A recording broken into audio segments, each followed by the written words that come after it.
안녕하세요, 여러분. 오늘 이 해설 시간에서는 로마서 8장 1절에서 11절에 담긴 정말 깊고 놀라운 진리를 함께 파헤쳐 보려고 합니다. 여러분, 혹시 신앙생활을 하면서도 왠지 모르게 영적으로 텅 빈 것 같고 헛헛하다고 느끼신 적 없으신가요? 어떻게 하면 이 영적인 빈곤에서 벗어나서 진짜 성령님과 동행하는 생동감 넘치는 삶을 살 수 있을지 오늘 그 명확한 해답을 찾는 여정을 바로 시작하겠습니다. 오늘 우리가 함께 살펴볼 흐름은 이렇습니다. 먼저 우리가 겪고 있는 이 풍요 속의 영적 빈곤이라는 역설적인 현실을 진단해 보고요. 성경에서 정의하는 세 부류의 사람, 그리고 무거운 지식의 짐과 생명의 떡이 어떻게 다른지 비교해 볼 겁니다. 이어서 성령을 따르기 위한 세 가지 구체적인 명령, 내 안에 계신 성령님이 얼마나 인격적이고 유기적으로 일하시는지 그 원리를 살펴보고 마지막으로 일상생활 속에서 우리 생각을 어떻게 식별해야 할지까지 쭉 이어서 가보겠습니다. 자, 첫 번째 주제, 풍요 속의 영적 빈곤입니다. 우리가 살고 있는 이 현대 시대를 가만히 들여다보면요, 정말 기가 막힌 역설 하나를 발견할 수 있어요. 한번 솔직하게 질문을 던져볼게요. 요즘 훌륭한 신학서적도 너무 많고 스마트폰만 켜면 세계 최고 수준의 설교가 말 그대로 쏟아지잖아요.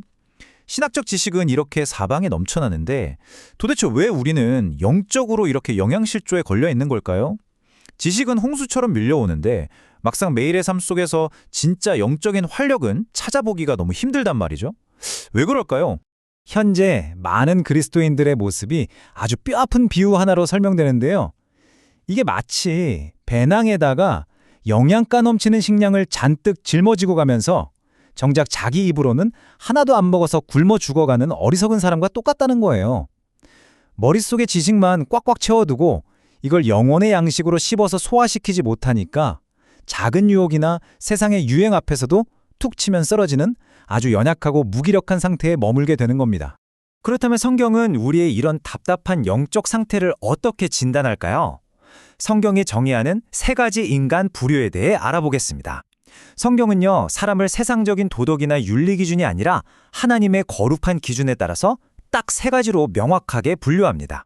첫 번째는 헬라어로 푸시케, 즉 육에 속한 사람입니다. 이분들은 철저하게 인간의 지성이나 자연적인 본성에만 의존하는 사람들이에요.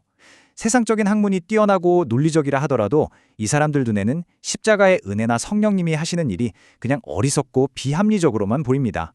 영적인 감각 자체가 완전히 닫혀있기 때문에 성령의 비춰주심 없이는 하나님의 말씀을 도저히 깨달을 수 없는 자연인 그 자체인 거죠.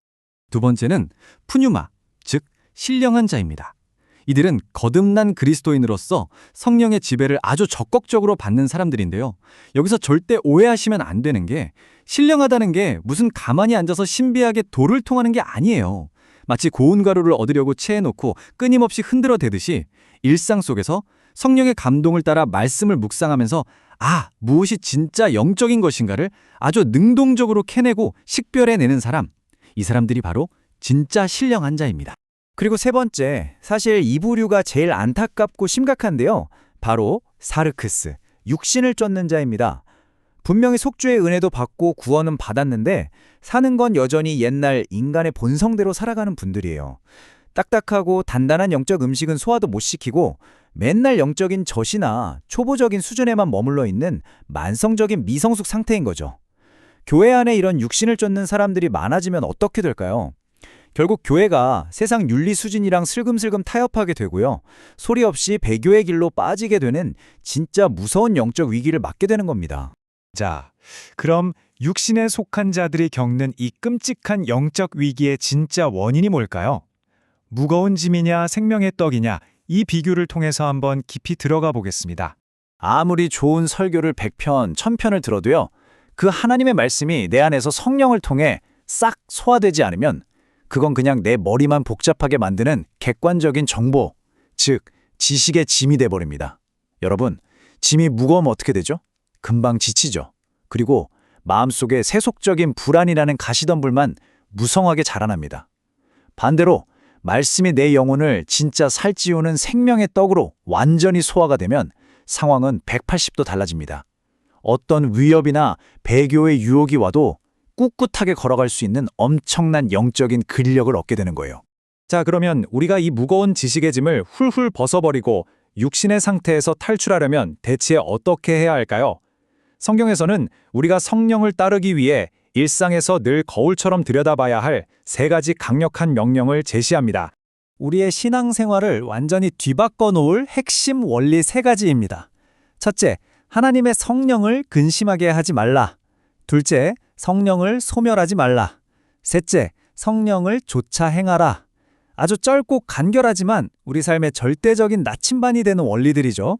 이게 일상에서 구체적으로 무슨 뜻인지 풀어볼게요.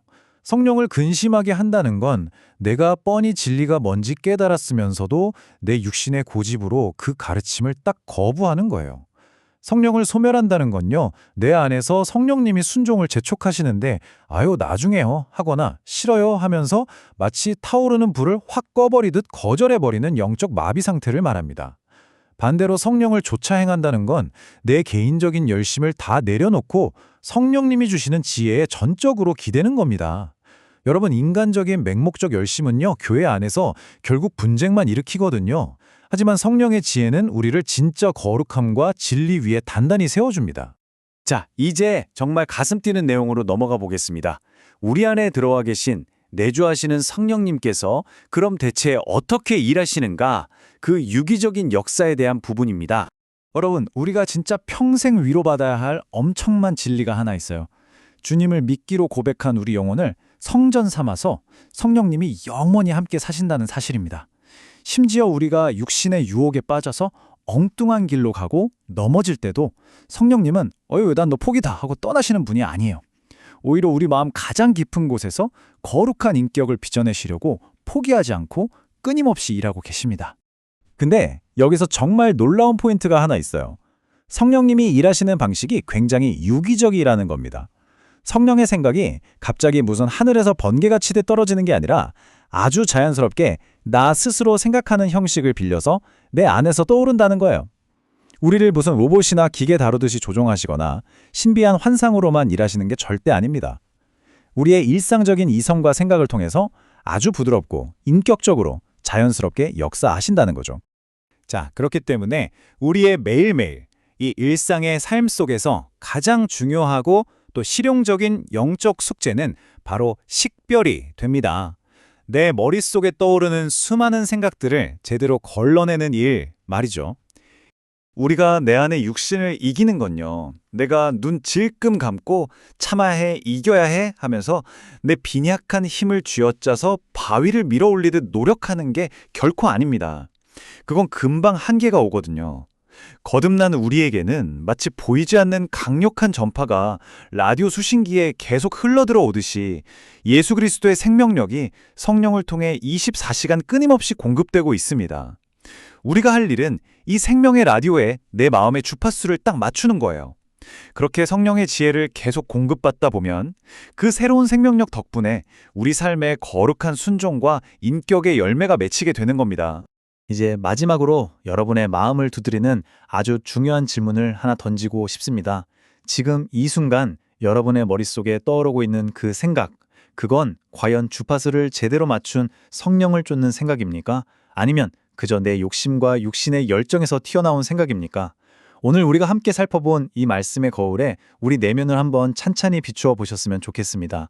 내 안에 찌르는 가시덤불은 걷어내시고 영혼을 든든히 살찌우는 생명의 떡을 매일 취하셔서 성령과 온전히 동행하는 그 영광스러운 삶을 향해 나아가시기를 응원합니다. 오늘 이 뜻깊은 해설 시간에 끝까지 함께 해주셔서 진심으로 감사합니다.